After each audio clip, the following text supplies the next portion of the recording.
The Messiah said, "When you come to know yourselves, then you will become known, and you will realize that it is you who are the sons of the living Father. But if you will not know yourselves, you dwell in poverty, and it is you who are that poverty." Rinig na po ako, mga kapatid. Opo, clear po. Mapagpalang araw at happy Sabat po sa lahat kong kapatid, sa aming mahal na hari, sa aming priesthood.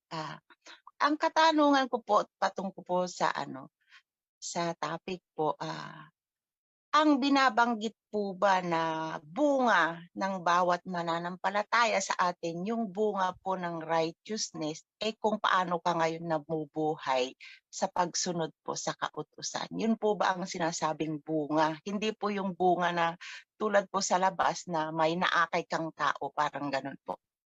Yun lamang po katanungan ko, mahal naming priest. Okay, maraming salamat po sa iyong katanungan, Sister Malu, at ang ating pong priest speaker, Priest Hill. Ang katanungan po, yung bunga daw po ba, yung bunga ng righteousness na iyon sa atin, o yung pong naakay, yung parang sa ibang sekta? Opo. Kung ating pong titingnan, kapatid, yung bunga na yun, pwedeng dalawa yun. Yung pwede, yung sabi mo, yung nagkaroon ka ng, yung mga pamilya mo ay nasama sa loob ng covenant, bunga din po yun. Yung pong naging maayos ka doon sa loob ng covenant dahil doon sa pagiging mo pong righteous dahil sa mga katuruan na nasunod mo, bunga din po yun. So, pwede po yun. Sabi nga sa English, either of the two will do. So, pwede po yun. Depende po yun sa iyo. Kasi wala naman pong masama doon. Kung halimbawa yung pong mga mahal natin sa buhay, yung asawa natin, yung anak natin, yung kapatid natin, yung nanay natin, ay na pasama po sa atin. At katulad nga po kanina dun sa dalangin ko na sa bandang huli ay makasama natin sila sa kaharian. Magandang sinyalis din po yung para sa atin. Kung ikaw naman po ay nag-grow dahil dun sa pagsunod mo sa mga kautusan at naging righteous ka, bunga din po yun. Isang pangsariling bunga mo po yun, kapatid, na ikaw ay lagi kang makatwiran doon sa pagsunod sa ating covenant laws at sa mga protocols na ihinayag sa atin ng mga nakakatas po sa atin, katulad ng protocols ng ating mahal na hari na sa mulat mula ay binibigyan po tayo na ito ang dapat yung sundin. Ito katulad po kanina nung sinabi niya, yun po mga kapatid, sinabi na ating mahal na hari na mag-iingat tayo, be wiser than a serpent, and be as a lamb. So, ganun po mga kapatid. Yun po sana na nasagot ko po yung katanungan ninyo. Maraming po salamat. Salamat po. Salamat po aming priest. Maliwanag na po. So, both parehas po sila. Parehas po. Salamat po. Gusto kong backupan ang sinabi ni Priest Hill. Malnari. Bunga. Kasi ang verse na yan ay ginagamit ng mga sekta. Na kapag sinabi nilang bunga, may naakay ka.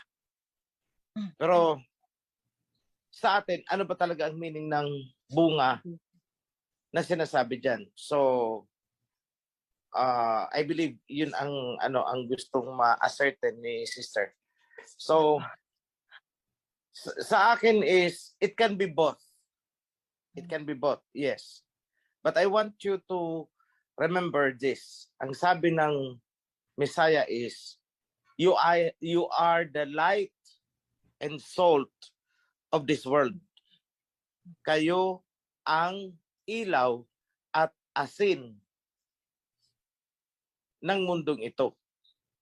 Ano daw ba ang saysay ng ilaw kung sisindihan at ito ay ilalagay sa ilalim ng parang natatakpan siya yung sinag? Hindi ba't dapat tayo ay pag nagsindi ng ilaw, ilalagay natin ito sa prominente na bahagi ng bahay upang maliwanagan yung pagdadaanan ng mga tao. Ikinumpara din sa isang asin.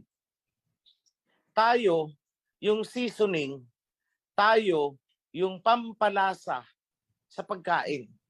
Ano daw ba ang saysay ng asin kung ito ay hindi na magagamit? Nandyan ang sagot ng ano ang bunga.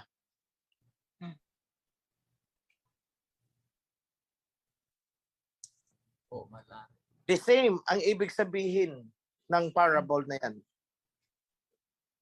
Pareho ang sinasabi, iisa ang tinutumbok. So doon tayo, kunwari yung ilaw. Ano ang purpose? Bakit naglalagay ng ilaw? Para maliwanagan ang mga tao na nasa paligid. At tayo daw yung ilaw. Yung liwanag ng ilaw, yun ang bunga na sinasabi naman ng Misaya ulit sa isa pang sitwasyon. Ano ba ang bunga ng ilaw? Ibig sabihin, ano ang silbi? Liwanag.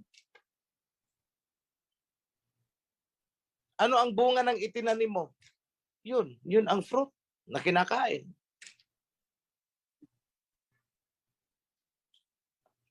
Ano ang silbi ng asin? Pampalasa. In short, tayo ay kailangang maging distinguished. We should be recognized by the people. Hindi yung recognized na purihin. Hindi yun ang ibig kong sabihin. Ang ibig kong sabihin, kailangang matanaw nila yung ating ginagawa. Our deeds.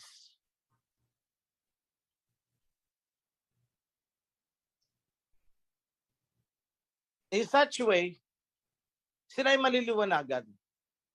Oh, ito pala, this is the right way. At anong result nun?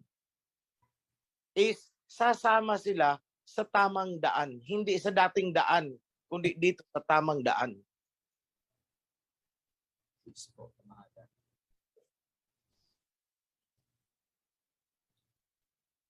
Sila sinortcut nila yan. Akay daw, akay. Yun daw ang bunga. No.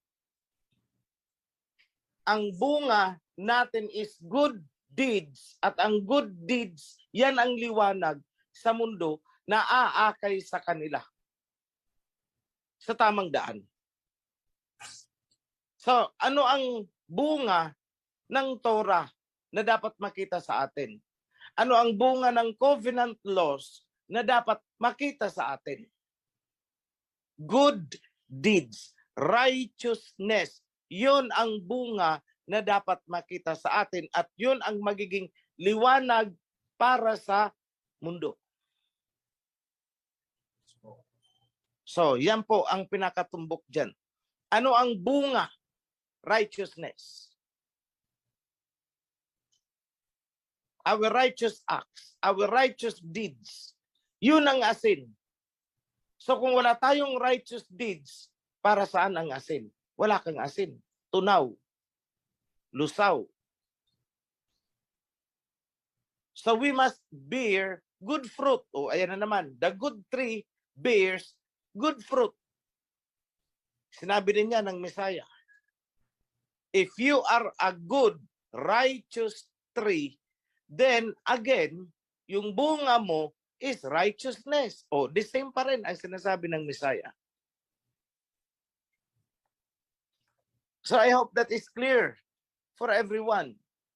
So ang bunga ng covenant laws ay hindi adultery. Ang bunga ng covenant laws ay hindi pagnanakaw. Kundi lahat ay righteousness. That righteousness is the light among men. I hope we are clear on that. Yeah, Hello po. Brother Mark, Mapagpalang araw po sa lahat. Citizen of the Kingdom. Happy Sabbath po sa ating lahat. Ganyan din po sa ating mga moderator, mga minamahal na priesthood, lalo na po sa ating mahal na hari. Nabanggit po kasi doon na open po ng ating minamahal na Prime Sinin about doon sa sa parabola na doon sa Mateo na sinabi ng ating Misaya na pagdating niya raw po, papalabasin niya raw po yung mga hindi raw nakasuot ng maayos na damit na naaayon doon sa sa piging. So possible pa rin po ba na pagdating ng Misaya may mga papalabasin pa po na nasa loob ng kingdom? Yes. Yes.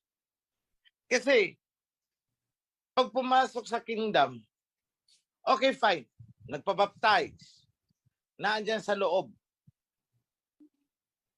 Pero hindi aligned. Ibig sabihin, hindi naka-align sa mga adhikain. Hindi naka-align sa gawain. Iba ang ginagawa. Yun nga, sabi ni Priscilla, hindi sumusunod sa mga standard protocol na napakasisimple lang naman. Palalabasin ba sa kingdom? Actually, hindi na kailangan ipagtabuyan eh. Kusang nalalaglag ang mga ganyan. Kusang nalalaglag. Kusang nawawala. Kusang umaalis. Marami akong na-encounter na kagaya niyan. Merong, ayaw kong pangalanan siyempre. Merong isang involved sa Marites dito, Marites doon. To such extent na nag-aaway-away na ang chapter. At ang epekto ay dumadaloy na hanggang sa kabilang chapter. So, pinakwarantin ka agad namin. Aba, nung panahon na paralitisin, tumakas. Nag-deactivate na ng mga account niya. So, ito sabihin, kusang lumalabas, kusang nalalaglag. Yun ang pamamaraan ng Aba, ng ating Misaya, ng pagpapaalis. Di natin kailangan pagtabuyan. Kasi mismong si Misaya, ang gagawa ng paraan dyan, alis ka na lang para wala ng gulo. Para hindi na mapuyat ang mga priest, mga judges sa'yo sa ginagawa mo. So kusa silang nawawala, kusang nalalaglag. So yun ang ibig sabihin ng pinaalis dahil hindi worthy, hindi naka-align ang kanyang kasuutan. Ibig sabihin yung kanyang manner, yung kanyang karakter, yung kanyang decorum, yung kanyang pag-uugali, hindi naka-align, hindi tama ang suot. Yun ang symbolically sinabing, hindi tama ang iyong kasuutan para sa okasyon na ito. So yun lang po ang sagot ko, kapatid.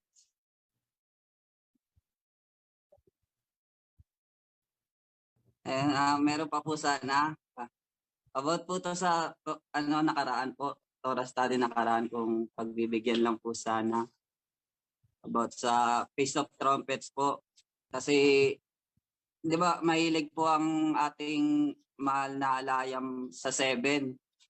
So, di ba, binilang po natin mula sa creation series doon sa video po na sa video niyo po mahal na rin na 6,000 to 7,000 years ago si Adam nilikha.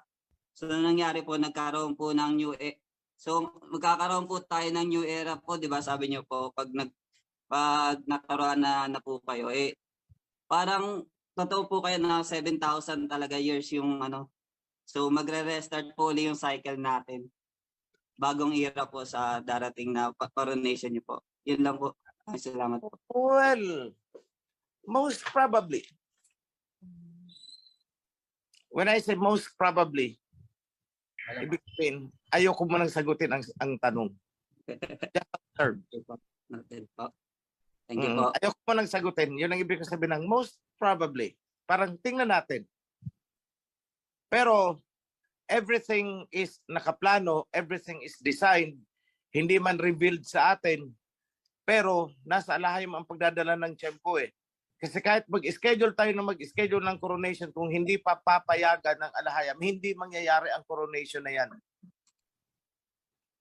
So pag natuloy ang coronation, ibig sabihin niloob ng alahayam. So, the coronation itself will be an official declaration of a new era. Because that is officially the start of the revival of the kingdom. Kasi walang kingdom na walang king. At walang king na walang kingdom. It goes hand in hand. Pag may king, may kingdom. Pag may kingdom, dapat may king. Kasi kung may king na walang kingdom, king-kingan lang yan, king-kungan yan. Yun ang ibig sabihin nun. So, yes, it will start a new era. Pero hindi ko masagot yung sinasabi ng 6,000 kasi when we planned, nung plinano natin ang coronation, pag-establish ng kingdom, hindi kami nagbilang eh. Hindi kami nagbilang, actually. So, let it be. Kung anong plano ng alahayam, kung matuloy, di matutuloy yan kung niloob ng alahayam. Pag hindi, hindi niluloob ng alahayam. Ganun lang po yun. But we need to do our part, all of us. Thank you, kapatid. Ito po ang isang katanungan po natin mula po sa ating kapatid sa Facebook Live. May tanong po ako, mga kapatid, if gumagalaw na po ang mga Katoliko, mataas po ba ang tsansa na ipahuli tayo ng mga pari para usigin? Salamat po sa sasagot. Mahal na priest. Mag-a-attempt sila. Pero wala silang magagawa. Their time is over. Yeah. Sabi nga ng Misaya na Jerusalem will be trampled by the Gentiles until their time is fulfilled. Same principle apply to us. Until their time is fulfilled. Hindi ko nga pala nabanggit. Nag-apologize, humingi ng tawad si Pope nila kay Putin over something. O, di ba? The time of the Gentile has been fulfilled. O, nagsisimula na. Napakatataas sa mga pride naman. Akala mo, kung makapag-admonish, makapag-rebuke, akala mo sila ang holier than thou. Pero ano ngayon? O di humingi ng tawad kay Putin. Tingnan nyo sa YouTube, Pope apologizes on Putin. So ganyan din po yan. Time will come. This mighty church will apologize to the entire so-called Filipinos for the atrocities na ginawa nila sa ating mga ninuno. Hihingi sila ng tawad dahil sa pagpatay nila, pagpadanak nila ng dugo ng ating mga ninuno. A time of reckoning is approaching. Wawaswasan ko sila. I'm just waiting for my crown and scepter. That's it. Salamat.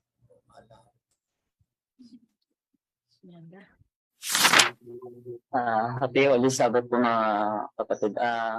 Magandang mapagpalang Sabbath rin po mahal na Ari. As a citizen of the kingdom po, nandito rin po tayo sa mga trying times. Gusto ko lang curious kung kailangan na rin po ba natin na magsuot ng tob sa pang-araw-araw po nating kasuotan. Dahil, di ba, yun lang po. Much better.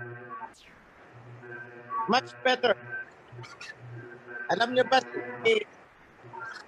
yung isang kapatid natin, wala kasi akong permiso para pangalanan eh. susurpresahin niya yata ang alta sosyudad dahil namili na ng napakaraming damit pang offeryan. At yun na ang susuotin niya. Pag tumayo siya sa mga gatherings, mga ganon, yun ang susuotin niya. Because we now need to make them feel our presence. Kailangan nilang maramdaman na tayo ay existing. We are not lost.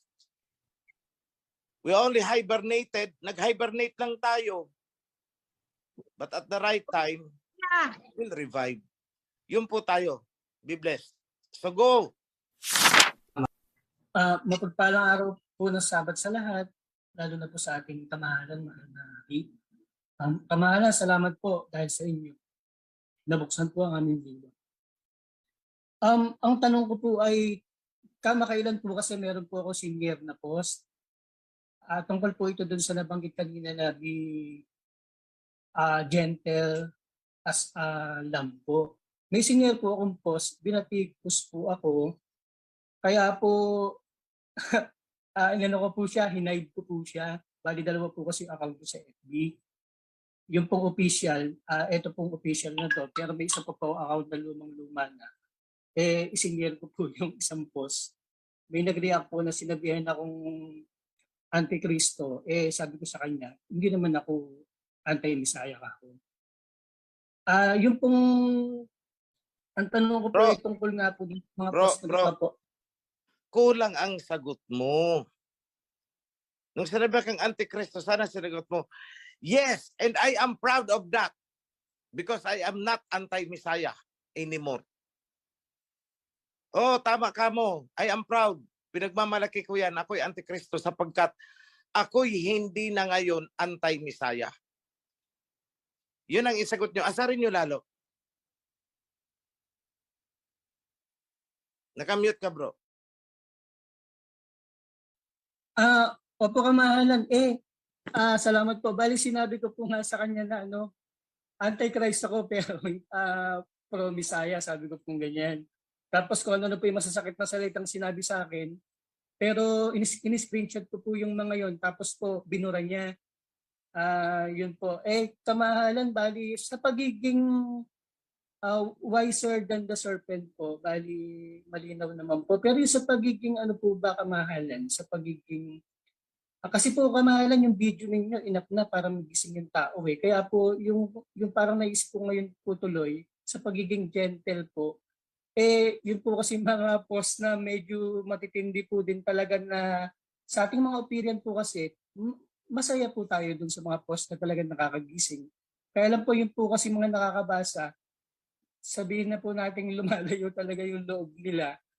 Minsan, at lalo na yung mga iba pa po nating mga mahal sa buhay din na hindi rin po nagugustuhan. Parang hindi, sa ngayon po tuloy, parang yung gentleness paano natin i-apply. Salamat po, mahal. It's a very nice question kasi paano mo isa sa kabuhayan yung be gentle as a lamb? Ganito lang yan, bro. Ang ibig pong sabihin yan ay huwag kang mang-abuso ng kapwa. Pero huwag mo ring hahayaan na ikaw ay agrabyuhin ang kapwa. Huwag kang mang-aagrabyo. Be gentle as a lamb. Pero hindi mo sila hahayaan na agrabyuhin ka rin. Be wise than the serpent. So yan po ang ibig sabihin yan. Huwag kang mang-aagrabyo. Huwag kang mang-aapi. Huwag mo silang mumurahin. Ibig sabihin, andun pa rin yung kahit kunting respeto. Kunti ha, kunti. Andun pa rin. Pero hindi mo sila hahayaang kutsain ka. Be wise. Strike. Ako, pag in-strike ako, nang-i-strike back ako eh. Pag sinampal ako ng kanan, asasalagin ko, ibabalik ko sa iyo yan. Kaya sabi nga nung isa, ako daw ay mapagtanim ng galit. Hindi. Wala na akong galit. Ginalit mo ako noon, may ginawa ka sa aking mali, markado ka sa akin. Not because galit pa ako sa'yo. Markado ka sa akin. Pag bumalik ka sa akin, hindi na ako galit sa'yo. Ito nga, nakangiti na ako, pero hindi ka pwedeng pumasok sa pintuan ko, alis. Humihingi na ako ng tawad, pinatawad na kita, pero hindi ibig sabihin na tatanggapin ulit kita. Kaya ang admission po natin back into the kingdom is on a case-to-case basis. Pinakikiramdaman ko yan. Itong mga binigyan ko noon ng pagkakataon to repent, pero hindi nila ginawa. Bagkos lalo akong binatikos, lalo ng binatikos ng binatikos. Hindi lang 0 ang chance nila to go back ngayon. Rather, negative 100. Negative 100 ang pagbabalik nila. Lalo na itong si Tony Aguilar. Negative. He can never come back. He can never come back. Kahit manikluhod siya sa akin, lumuha man siya ng lumuha. I would say, yes, I have forgiven your offense. Okay na. I won't retaliate. Hindi ako gaganti. Pero, hindi na kita tatanggapin. And it is for the protection of the kingdom. I'm doing that not because galit ako sa kanya. I'm doing that because I am wiser than the serpent. Hindi na ako gumanti sa kanya because I am gentle as a lamb. Yun po ang ibig sabihin nun. I hope clear ito mga kapatid. Ganda. Kapatid na Isiha, okay na po? Okay po. Hindi po makapag-unmute mga kapatid ko sa MCIT. Tatawagan ko po ating kapatid sa... Tatanong po ako, mahal na hari uli, follow up. Ito po kasing anak ni Lola, nagpatayo po ngayon ng yung punong kahoy na may bitin-bitin nga po. Pag tatanungin po ako, bakit hindi na po ako nagsi-celebrate? Pwede ko po bang sabihin na ang mga selebrasyon ay mga pagano po yan, kaya hindi ko na po sineselebrate.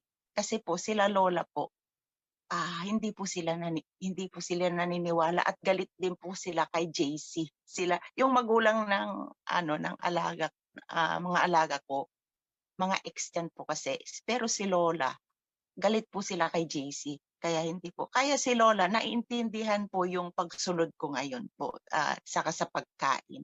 So paano po ba yung sasabihin ko sa anak ng amo ko pag tinanong ako bakit hindi against na po ako sa Christ? Ganito lang sis, tanong mo sila, bakit yung sineselebrate yan na Christmas? Kasi sabi niya birthday ng Misaya. Hindi naman kamo birthday ng Misaya ang Christmas na sineselebrate niyo eh. Let me explain this. Noong isinilang ang Misaya, right after birth, nung isinilang ang Misaya, may mga pastol out in the field, nagpapasabsab ng mga karnero na andun sila. Ibig sabihin, noong panahon na isinilang ang Misaya, hindi po winter. Bakit ang sineselebrate nilang Christmas ay winter? Ibig sabihin, hindi sa panahon yan isinilang ang Misaya at iba ang kanilang isineselebrate. Yun lang ang isagot mo. Ngayon, sabihin mo sila, alam niyo mas maganda ka mo, para hindi niyo ako tinatanong, saliksikin niyo muna kung anong totoo tungkol dyan sa sineselebrate ninyo. Yun lang, huwag kang magsasabi na yun ay pagano kasi magagalit sila. Ang sabihin mo lang, sapagkat ang Misaya na isinilang ay hindi panahon ng winter. Kaya nga ang mga pastol ay nasa sabsaban, nasa out in the field. Dala-dala ang mga tupa, doon na sila natutulog, nag-overnight na sila in the open field. Kasi hindi po winter. Bakit ang Christmas na celebrate ninyo ay winter? Ngayon, kaya ako kamo, hindi nagsiselebrate niyan. Dahil hindi naman talaga yan ang birthday ng Misaya. Iba ang sineselebrate ninyo at hindi birthday ng Misaya. Kung ano man yan, kayo na po ang bahala. mag-research. Alamin nyo, ano ba talaga ang sineselebrate nyo dyan sa Christmas? Dapat alam niyo kasi sineselebrate ninyo. Ibato mo sa kanila pabalik ang bola. Yun lang. Be gentle as alam para hindi sila magalit. Salamat po, Marnari. Happy Sabbath po sa lahat nating mga kapatid, especially to King OHC. Concern lang po ito, kamahalan, regarding sa plan namin to join the coronation sa King OHC sa September 28. And now we are waiting to avail of the promo fare for the plane ticket. So ang question ko po, kung safe po kami mag-book ng ticket now for the plane tickets on September, baka may possible changes sa schedule at hindi kasi pwede mag-rebook ng ticket. Okay. Sis, you are 100% safe to avail that schedule. Be here before September 23. Nakamute po kayo, sis. Sis, nakamute kayo, nakamute. Nakamute. Okay po. Okay po, kamahalan. You advised that by September 22, nandyan na kami. Yes. Thank you po. Yes, Thank yes. you, Bless. kamahalan. So safe. Magandang umaga po, hapon na pala, tanghali. Sa inyong lahat, mga kapatid, happy Sabbath po sa inyong lahat. Mayroon lang po akong isang katanungan lang po, mahal na hari. Ito po yung nabanggit po ninyo, I think it was been 2 weeks ago, regarding about po doon sa sinabi po ninyo na amnesty para po sa mga natagpas at hindi naman po mga kora. Kailan po ba ninyo ito ibababa para makontak yung mga taong involved? Like for example, hindi naman po sila nagkora. Kailan po yung amnesty? Okay. Thank you very much, sis, sa tanong. Mukhang ang lamig-lamig din sa inyo ngayon. Opo. Thank you sa 10 degree, mga 8 degree po ngayon. Okay. Ganito, sis. Actually, ongoing naman yan. Pero as I have said, there is no guarantee na tatanggapin. As what I have said, case-to-case basis, depende sa naging offense. Bubuksan ulit namin ang history nila dahil lahat naman ng nagkora ay may file record sa amin. So, just let us know if they want to avail of that amnesty. Anyone sa kanila. Pero pakisabi sa kanila na wag aasa na automatic yun. It will be on a case-to-case basis, subject to review, re-reviewin ng ating mga priests and judges, and with my final concurrence. Kahit 100% bumuto na ang priests and judges na tanggapin sila pag ayoko, that will not happen. Ganun lang yan, sis. Okay po, mahal na hari. Mayroon pa ako isang katanungan. Okay, go ahead. Itatanong ko lamang po kasi na-mention po ninyo regarding about dito sa be wise and be maging mapagkumbaba ka kagaya ng mga tupa.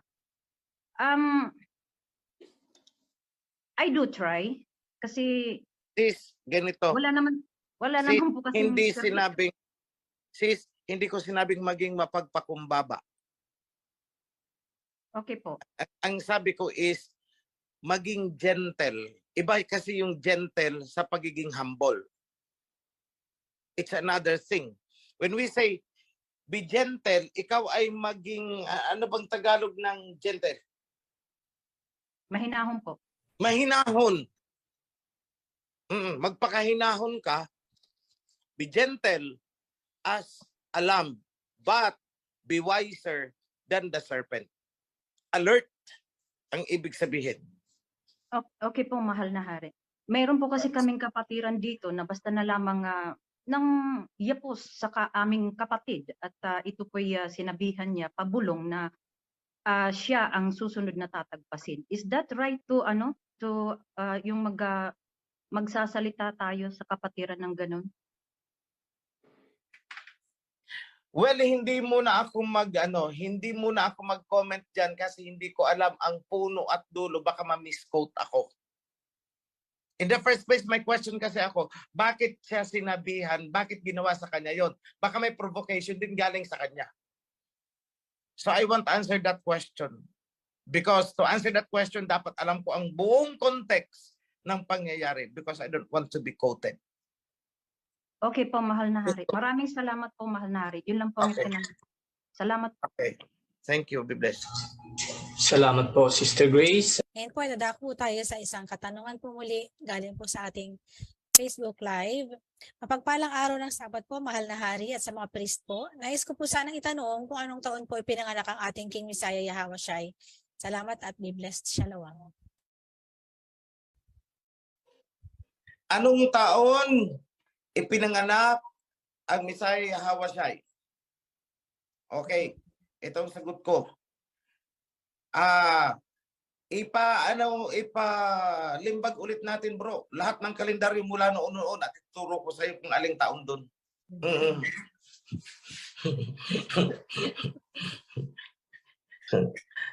Dalan mo ako, bro, ng mga kalendaryo hanggang mula sa 4 BC. Yan. Kalendaryo mula sa 4 BC, 3 BC, 2 BC, tapos 1 BC, tapos yung pagpasok ng Anno Domini o hanggang AD, AD1, AD2, AD3, AD4, AD5, AD6 o 6 AD, Anno Domini. Okay? O, hanapin mo muna, bro, doon yung mga kalendaryo na yon. Ituturo ko sa iyo kung saan doon isinilang ang Messiah. Yan. Yan lang po, kapatid. Ito po ay galing naman po sa ating pong chat box ata ito. Tanong ko po tungkol dito sa pagdadaanan nating alon or unos na pagbabatikos ng mga sekta-sekta sa atin. Ito po ba ay dahil na rin sa nasusulat na kayo ay kamunguyan dahil sa aking pangalan? One word answer is yes. Yada. Okay po, maraming salamat po. Ito po ay isa pa pong katanungan. Blessed Sabbath po, tanong ko lang po kung yun po bang 4 na anghel na tinutukoy sa pahayag, Revelation 7, ay kumakatawan din sa 4 na bansa. Salamat po sa sagot. One word answer is no. Okay. Happy Sabbath po, tanong ko lang, may buuhin ba tayong ministry para defensa sa mga naninira sa atin o sasagot at haharap sa mga paninira ng mga Babylonian? Yan po ang sagot. Ayun po ang tanong po niya, mahal na hari. One word answer is no. Wala. Okay. Thank you po. Because it is the work of everyone. Yan na. Okay po. Isang katanungan. Mahal na rin ang katanungan ko po ay sana'y kung ito'y pagkakamali ko, pagkakasala ay patawarin po ako ng ating inyong lahat. Ang katanungan ko po ay, tama po ba na tawagin ang kawan ng Lutheran Heritage na makalangit? Kaya ko po nasabi ito dahil doon po sa katuruan na hindi naman po tayo mga rapturian, hindi naman po tayo pupunta sa langit. Kaya po ito na pumasok sa aking katanungan. At yung po bang covenant law na sinusunod po natin dito sa kaharian, ay covenant laws din po ba yun ng kalangitan? Yun lang po, mahal na rin. Salamat po. Oo. Bro, dalawa lang naman ang pwede nating pamilyan makamundo at makalangit. Di ba? Yung sinusunod nating patakaran ay makalangit. So makalangit tayo. Tama, bro. Makalangit. Pag nagtanong, bakit? Kasi ganito, ang sinusunod naming patakaran, ang sinusunod naming covenant, ang sinusunod naming mga kautusan ay makalangit. So makalangit kami. Kung doktrina ang sinusunod, makamundo. O, yun lang bro. Be blessed bro. Salamat po, Aming Mahal na Hari. Isa na lang po ang katanungan at tayo po ay malapit naman tapos. Ito po ang katanungan niya, Mahal na Hari. May tanong po ako regarding kanina sa mga message ni King OHC about sa BRICS. May posibilidad po ba na ang ating bansa ay sumanib na rin dyan sa BRICS? Di kaya magiging enemy